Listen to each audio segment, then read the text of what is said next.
Hey everyone, welcome to another episode of the Dota Top 5. The metagame currently is all pushy, all very pushing oriented. So, because of that great intro, and because of the title, you kind of could guess what this Top 5 is going to be about. It's going to be the Top 5 pushing spells, and my co-host today, very special, very illustrious. The Nebula? The Nebula. The Nebula. I would like to point out, we did have a disclaimer here. This is not pushing heroes. This is just very specifically pushing spells. And we did take them in context of the hero that they are being played a little bit. Not no LOD. Yeah, this isn't this. Previously my list was based upon LOD. This time we went ahead and agreed that we would make a list based upon just the actual hero and what it does. That said, we went ahead and figured out a list that we both agreed on this time, which a much better choice. And I think maybe doing that in the near future. I think a lot of people actually want to hear us argue, to be honest. I don't know, man. I'm not in the mood to argue right now. I got a candle burn. Oh, I got to mention this, just completely arbitrarily. I was playing Diablo 3 all day yesterday, and I was burning a candle, like playing by candlelight, and I really felt like it was baller. I'm just saying. I don't know. Any Diablo 3 players out there, play it by candlelight. You'll enjoy it. Anyway, so we have some. We narrowed this down to a pretty sweet list. I got to be honest. I think this is pretty spot on. We had a lengthy discussion today about this. Definitely. It's more than 5 minutes of preparation. But before we get onto the list, a couple of things that we want to make sure that everyone that is watching is on the same page. We have only limited down to Dota 2 heroes because we are watching the Dota 2 pro scene, and that's more relevant. So because of that, there are some heroes that are obviously not on the list, even though they have good pushing spells. For example, Ezlor's Illuminate, that's a great pushing spell, but hey, he's not in Dota 2 just yet. Goblin Techie's Landmines, one of the best pushing spells in the game. Not in Dota 2, so we're not going to count it for now. So it's going to be Dota 2 heroes only. Yeah, and right off the bat, we're just going to go ahead and list our honorable mentions here. These are skills that we debated actually getting on there, but didn't quite make it. The first set we discussed was the Wolves, Spiderlings, Eidolons trio of summons that push down towers very fast. They do a lot of damage. I mean, a lot of people think, oh, spawn Spiderlings, that's like an amazing pushing hero or pushing skill. But actually, it only really works if they pay no attention to you. Yep. Spawn Spiderlings, you take one Pugna Blast or one Nuke or Illuminate or whatever, and they're all gone, and you're not pushing anything. And it takes a while to get them going as well. You have to nuke multiple times, kill a bunch of creeps before it really works out. So we kind of removed those. And we're not saying they're bad pushing spells. We're saying what's on the list is better than those. So. Yes, these are honorable mentions. The next one, interestingly, Shadow Rays. You mentioned this, and I was totally on board immediately. Just the best creep killing skill, right? It just kills. It takes only 1 second. Yeah, it takes one creep. It kills one creep wave literally instantaneously. The obvious problem with that is it doesn't really do a whole lot to towers. You're killing a creep wave in order to put your creep wave as close as possible. But if they have really any anti-push, it's not going to do you any kind of good. Our next to the closest of the list, we got Force of Nature from Furion, and I got to be honest, it was a little bit. I'm kind of a little shocked at the top 5 to know that this isn't on the list. Because this is such a strong skill. I mean, those treants have 550 HP, super fat, but they don't really kill creeps very quickly. They're a summon your own situation. They're pretty good, but I think I like our top 5 better. I'm a big fan of the Liquid Fire, but Nebula has vetoed that one. So that is the most garbage skill in the history of Dota. No Liquid Fire on top 5. In the hero, you're a joke. We did also Spirit Bear was the last of the honorable mentions. Spirit Bear battling it out with our number 5. To not make it on, but we ultimately decided Spirit Bear took a little bit too long to get going, whereas number 5, which is in fact Enchant. Enchantress Enchant. So I think right off the get-go, the immediate comparison is Chen's Holy Persuasion. Yes. And I mean, they kind of do pretty much the same thing eventually, but what did it for me for Enchantress Enchant being better is right at level 1, you go, whereas Chen, you just grab one thing. And oftentimes she could, grab a Furbok from the jungle, you start pushing the lane, and you could grab one of their creeps. So it really staggers the creep wave that way. It gives you more oomph on that push. And because you could get it right at level 1, and because you could get at least 2 or 3 creeps at one go, that is just way better than Holy Persuasion. Yeah, Holy Persuasion does more defensively in the mid-game, but again, this is pushing. And Enchantress Enchant is just simply better than that. Yeah, it does. I mean, the reason that I think I also agree that Enchantress is better is, again, you get it at level 1, you immediately grab a creep, and you can take another creep. But Holy Persuasion, yeah, you get multiple creeps, but not for a while. You don't get multiples until level 5. Once you get to level 3, you get the second, and then level 7, you get the third creep. So it takes a lot more time. And in Holy Persuasion, you don't want to be running back in the jungle to find your second creep at a push. It's just not as effective as Enchantress. Whereas Enchantress at level 1, I mean, you just grab an Ursa and you go. And yeah, Enchantress or Chin's not going to be able to turn a creep wave or anything. So. Yep. I think Enchant definitely a fantastic skill. Obviously, it does give you a little bit of slow, but really not relevant. It's all about that. I mean, slow help you in first blood attempts, which is, I mean, fairly relevant. If you get the kill, you get the tower as well. So that's true. I'll give you that. Whereas Holy Persuasion doesn't help you get kills. It helps you survive, which is not exactly pushing friendly, at least. Yeah. So Enchant just barely making on the list, but definitely, I think, a worthy number 5. From here, we start to get really into ridiculous skills, to be honest. Number 4, we have Pugna's Nether Blast. Yep.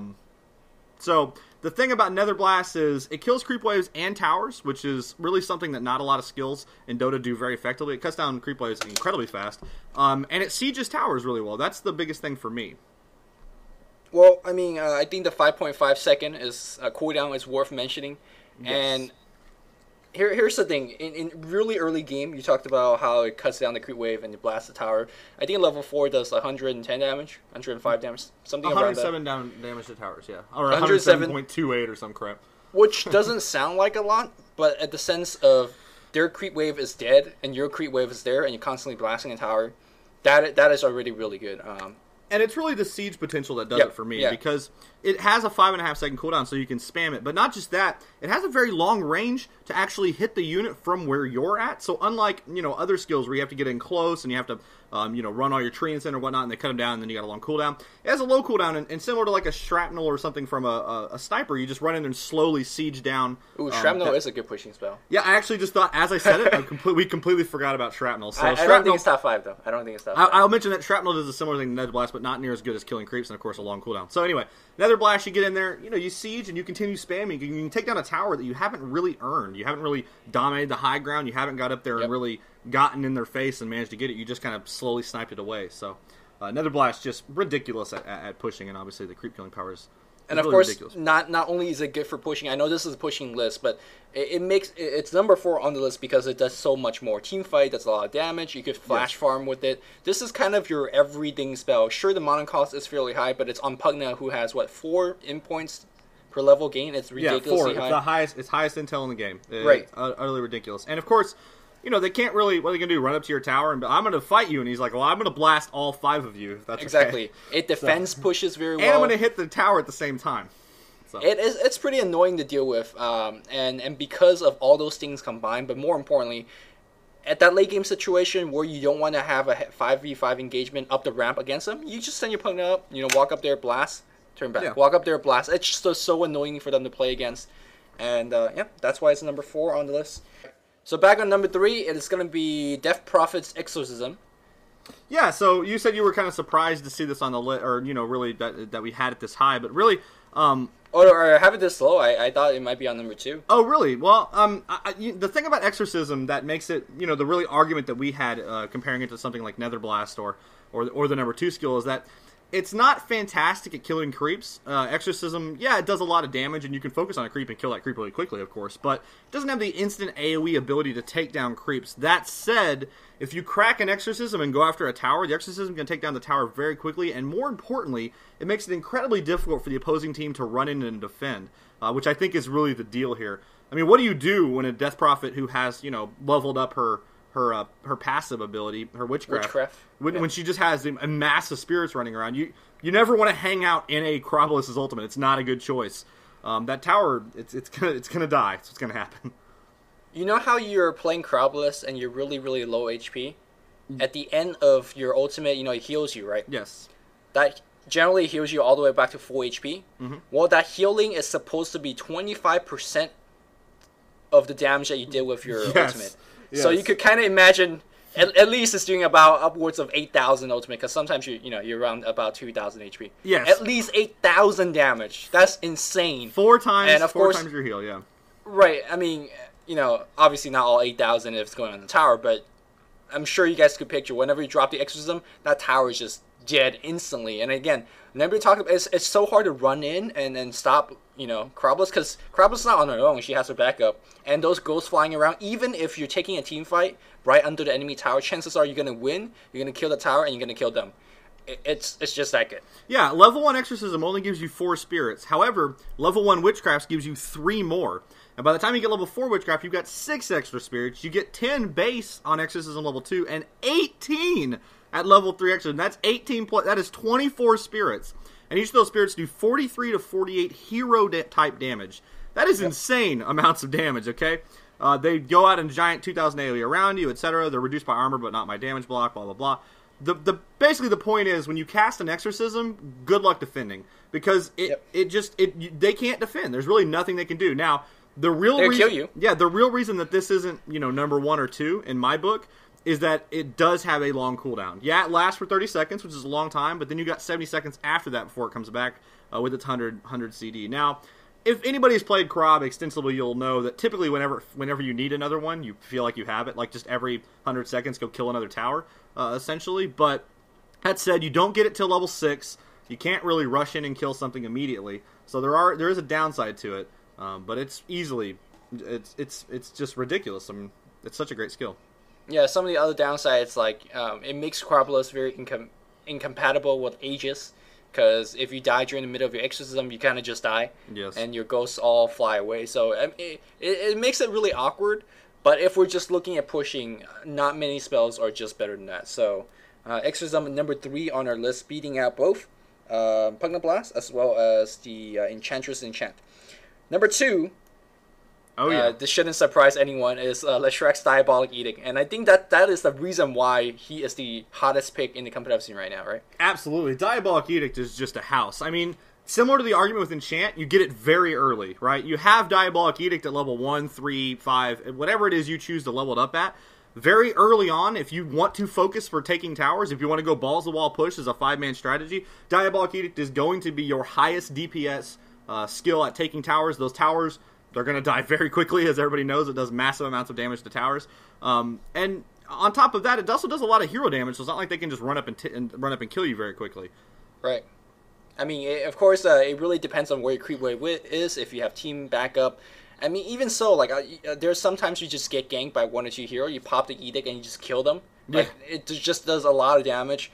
And if you could position it correctly, it will just, if not kill the tower, it would do like 50 to 60% damage just to the tower. And obviously, your creep wave is constantly right-clicking it, you're right-clicking it. The damage potential is just so high. And the important thing is, Nebula was mentioning, you get it right at level 1. Like, that's before they even hit level 3 or if their spells. They can't even defend, and you're already mowing down their towers. Yeah, they're like, oh, well, I've got anti-push spells. It's like, really? Do you have any spells right now? Because I'm going to kill your tower. No, it does 400 damage at level 1. It's not insane, but by level 4, it gives 1,600 damage, which is a lot. Now, the one thing about it is, unlike Exorcism, which has a, 100-second cooldown, 22 seconds cooldown. It lasts for 8 seconds, so, it's not like it's not spammable. 22 seconds is nothing when you're trying to siege some towers. So, you kill one tower, you go to the next one, hey, look, you got another Edict up. How awesome is that? Yeah, I mean, it is a little bit weak to the glyph, because if they glyph at the right time, you're losing a lot of Edict damage. But that's just a small setback. I mean, how many times where your team is like fighting over on the other side of the map, you can't help, but you just decide to push. By himself, he pushes faster than many other heroes in the game right now. I think like perhaps a spider or a broodmother with like 20 gazillion spider will push faster. Yeah. But generally, Diabolic Edict by himself just push way quicker. I think he pushed faster than Lycanthrope. He pushed way faster than many heroes just by himself, and that just does it for me. Yeah, the problem that a hero like Brood and Lycan, as we mentioned in the honorable mentions, is that's only if nobody's paying any attention. Right. Diabolic Edict is a skill Leshrac. You can be paying attention to him, it doesn't matter. What you can do, run up to him and take a bunch of Diabolic Edict, it's not really an option. So, yeah, it's just insanely powerful. Now, the downsides, they're we obviously mentioned the one in that it's, I actually forgot what you were just mentioning. It's weak to glyphs? Yes, it's weak to glyphs. And the second one, which is not irrelevant, is that it doesn't, similar to Kroblus's ultimate, but there's a bunch of creeps around you, it doesn't do fantastic. It cuts down creep waves relatively decently. Not, but you don't want to use it. Yeah, not super fast, but the bigger problem is if there's a creep wave there, it makes you a little bit more difficult to actually use your Edict. Now, he does obviously have other skills like Lightning Storm and whatnot to prevent that from happening, and that's why it never feels like Edict is not just raging on the tower because of the nature of the hero. But, yeah, Diabolic Edict, definitely a worthy number 2.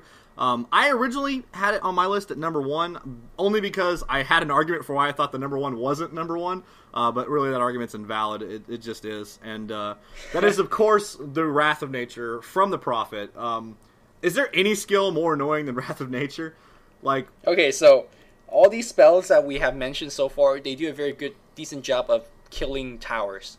Like, this spell actually don't kill towers at all. Doesn't kill a single tower by itself. Or wait, it kills all of them, actually. Because here's what it does. Eventually it kills all of them. But we talk about how, Shadow Fiend can cut down a creep wave in 1 second. Well, Wrath of Nature can cut down 2 or 3 creep waves in about that same time frame. So, pretty ridiculous when you think about it. Again, the reach of the spell is pretty insane. It hits global, so it is useful for a global ganking strategy. It helps you get a lot of farm. I'm sure a lot of you guys have, been spamming your Fear and Prophet ultis just to farm. Yeah. Right. And here's what you do, by the way. I just want a little tangent. Whenever you do that, and your opponent's like, "Stop wasting it to farm," it's like, I wasn't, man. I was pushing towers. Don't you know the metagame? That's all. No, man. I'm a bot right now, but I'm pushing tower. Yeah. That's all you gotta say, man. Yeah, but basically it's global. It doesn't, the cooldown isn't that bad. It's 90 seconds at level 1. At level 3 it goes down to 60. It feels much shorter than that when you're playing the hero. Every minute that you can fire this massive, ridiculous nukes that cuts down all of the creeps, it's I don't even know what to say. It's just so dumb how good it is. Right, I mean, imagine the situation you're in. You see this in pro game a lot too. The Scourge team is hiding behind their Roach Pit. You're hiding behind your Roach Pit. Everyone's just waiting for someone to be out of position. Guess what Wrath of Nature does there? It pushes every lane, and then it forces the opponent to go defend there. Again, it not really exact a pushing skill per se, but the reach of it just makes it a number 1. But when you want to think about pushing, it pushes every single wave. How many times were you playing Furion, you're up 1 racks, and you just win the game? Yeah. Like flat win, because they never could push out. Yeah, we talk about the power of getting an early racks from your opponent. It kind of gives you that 6th hero. You have that +1 pressure just happening in one random lane. Wrath of Nature kind of mitigates that. It doesn't actually matter. It just does so much damage to that creep wave that he's going to push the other 2 lanes while keeping that lane kind of in check just with his ultimate itself. Now, it is worth noting that Prophet also has these other skills that are kind of annoying. Obviously, one of our honorable mentions on the pushing skills is on the same freaking hero. And we didn't even mention the fact that he has like the number 2 skill in all of Dota that isn't an ultimate, which is of course teleportation. So this hero is kind of imbalanced in this whole regard. But I think Wrath of Nature is the biggest, culprit in the pushing phenomenon that is Furion. Oh man, but he has a weak stun, bro. His stun's no good, man. You can just Quelling Blade out. Well, that's cool. I'm gonna kill everything. Is that okay? Can I just kill everything? I was gonna go with killing everything. I don't know. Yeah. So I mean. I don't think we are missing anything big. Perhaps people may be saying Syllabear, but Syllabear, I mean, a lot of spells that are on our list, they push so early and so fast. Syllabear is probably very strong in the late game situation, but by that time, against these heroes, you're probably losing all your towers and Rexes. Yeah. Because it's just so early and so fast. Now, of course, going back to the Wrath of Nature, it's not really early per se, but right when you do get it, you get immediate impact. And just not in the impact in the lane that you're pushing, but in everywhere. Yeah. That is pretty insane. It's just not like, we only have 2 ultimates on the list, and it's important to note that one is Exorcism. You click it, you run in a tower, they actually can't do anything. And the other one is just a spammable, global, kill half the creeps on the map, or cut all of them down at half HP. That's really a ridiculous skill when you think about it. You push a button, and half of the opposing creeps currently visible just lose almost all their HP, or half their HP, or whatever. That's insane. It's actually ridiculous. So, you hit, 16 targets at level 1? I don't know. It feels like the whole map is hit. Yeah, so. Yeah, it hits basically everything. So, Spirit Bear was our number 6, and I do think there's an argument to be made for it, but it's not till he really gets that Demolish skill at level 4 that he becomes strong. You have Which to takes a while. He's much more of a later style push hero, but there's a lot of heroes like a Clinks or something when they get late enough they can push. I mean, obviously it's not in the back of a single skill. But so that's our list. We got Enchant at 5, Netherblast at 4, Exorcism at 3, Diabolic Edict at 2, and the Wrath of Nature at number 1 there.